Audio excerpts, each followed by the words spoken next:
There's no doubt about it. The second Mario movie totally crushed the first one when it comes to adrenaline and storyline. But here's the thing.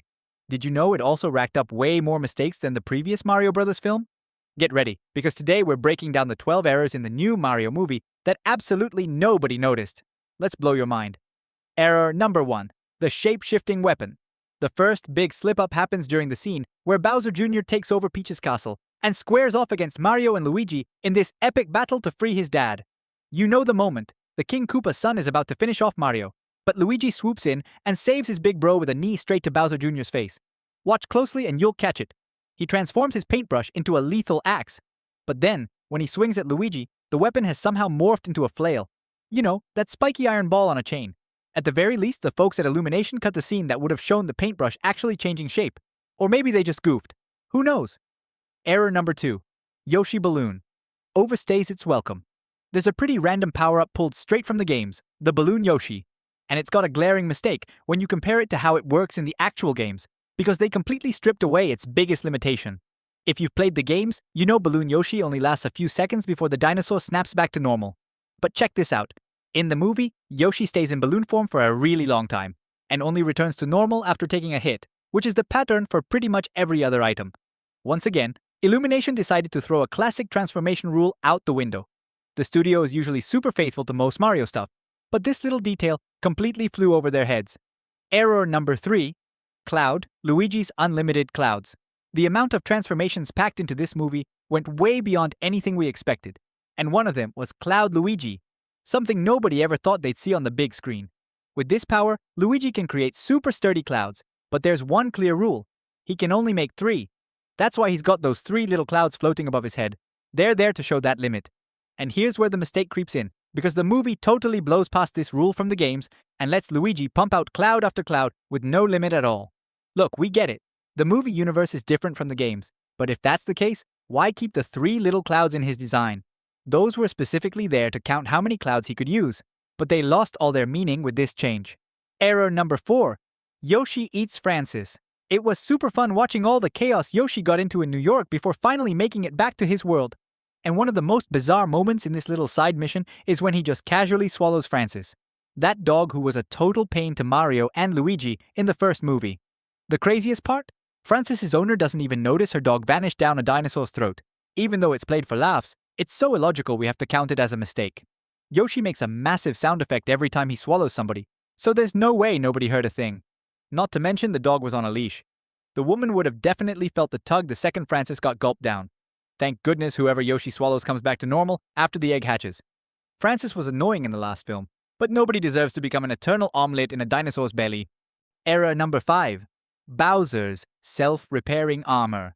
Nobody saw it coming that Bowser was going to sacrifice himself to save Mario. But that's exactly what went down, and to pull it off, he had to put on this whole performance for a queen bee from another planet. In the middle of this show, the villain's muscles bulk up so much that one of those spiked bracelets he wears on his arm pops off and falls to the ground. And right there is where you spot the continuity error, because in the very next scene, the bracelet is back on his arm like nothing happened. This is the kind of slip that pops up all the time in animation. Something changes about a character, and then snaps back to normal a second later. You can kinda understand the animator's side. They're so locked in on making epic detail-packed action scenes that these tiny mistakes slip right past them. Or maybe Bowser's bracelets are magical and just teleport back into place. That'd be sick. Clothes that put themselves on. Error number 6. Peach's indestructible umbrella. Peach was throwing hands left and right in this movie, which honestly we expected, since she trained to be a hero way before Mario ever showed up in the Mushroom Kingdom. So much so that she uses her umbrella like a heavy-duty weapon right after Mario gives it to her as a gift.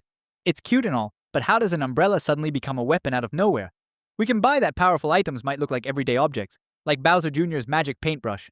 But the umbrella wasn't built for combat. It was just a gift from Mario, and it shouldn't be tanking hits like it's Captain America's shield. Unless Mario asked some hardcore blacksmith to forge the thing, already prepped for war. It's a possibility, but Mario didn't mention anything like that to the princess. Peach just went out swinging at everyone with her gift and got lucky the thing was indestructible. Maybe this is a sign she's got cosmic powers even when she's nowhere near Rosalina. That'd be awesome, but for now we're chalking it up to a logic error and moving on. Hey, if you've made it this far, do me a solid. Smash that subscribe button. I think we've earned it. Error number 7.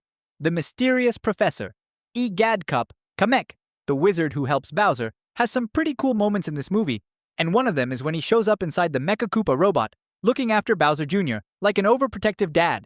But if you stop laughing for a second and zoom in on the cup the wizard is holding, you'll spot the logo on it. It's the Gadd Industries logo, Professor E. Gadd.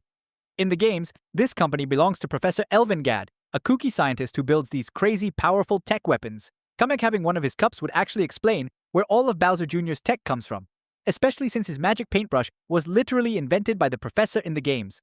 Plus, there are tons of references to Gadd's items scattered around. In Bowser Jr.'s ship, there's this red chair that's identical to the one the professor uses in the games. There's no way that's not the same thing. So is it just a fun Easter egg, or is the scientist secretly involved in all this? The problem is the professor never shows his face and never gets mentioned anywhere in the movie. If the tech came from Gadd Industries, why didn't anybody bring it up? Kamek didn't even bother hiding the logo on the cup, so it doesn't seem like it's supposed to be a secret. Error number 8. Bowser Jr.'s unexplained arsenal. One of the reasons Bowser Jr. is so dangerous in this movie, maybe even more than his dad was in the first film, is that he's got access to top-tier equipment. The magic paintbrush, the spaceship, the Mecha Koopa robot. Bowser had none of that stuff in the first movie. You'd think they'd at least explain how Bowser Jr. got his hands on all this gear, right? Nope. Nobody says a word at any point. If it was meant to be a mystery they'd reveal later, we'd be cool with that. But the real error is that Mario doesn't even get suspicious or ask how this little brat scored a spaceship that size. Worst part is, there's actually a hidden clue about who hooked him up, and we just covered that one. Error number 9. Mini Bowser survives the unsurvivable. We already mentioned that the King Koopa really should have lost his mini mushroom power earlier, but if that was the only mini Bowser mistake, we'd let it slide. Remember when Peach's castle gets yanked through space and crashes onto another planet, breaking everything in the process? For Mario, Luigi, and Yoshi, getting out of there alive was a whole ordeal. But Mini Bowser, he walks out without a single scratch. This makes zero sense, because the villain was locked up in a cage shaped like a tiny castle, so there's no way he could have escaped and jumped out of the castle with those stubby little legs before the whole thing came crashing down.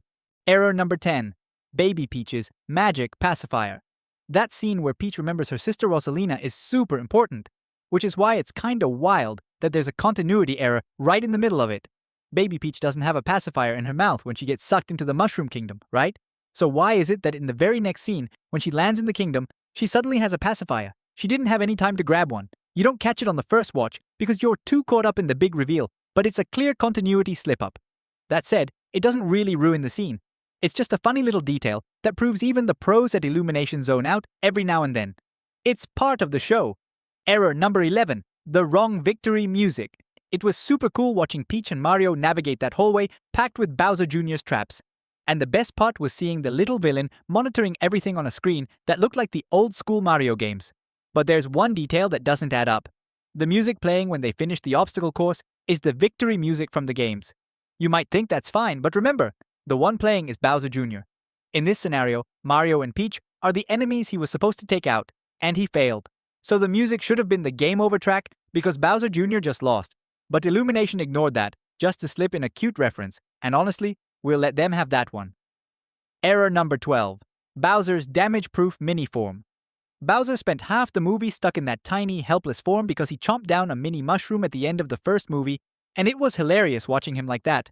But here's something that doesn't add up. A rule that holds true across the entire Mario universe is that you lose your power anytime you take a hit or get hurt. We see this play out constantly in both movies, but for some reason, Bowser gets absolutely demolished and stays tiny. He only snaps back to normal after Mario lands one big punch on him. But before that, Bowser had his tail caught, got thrown around, got squeezed, got slammed against the ground.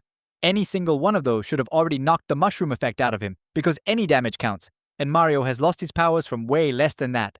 And that's a wrap on the 12 mistakes the new Mario movie tried to sneak past us. Let me know in the comments which one bugged you the most, and if I missed any, drop them down below. Don't forget to like, subscribe, and I'll catch you in the next one.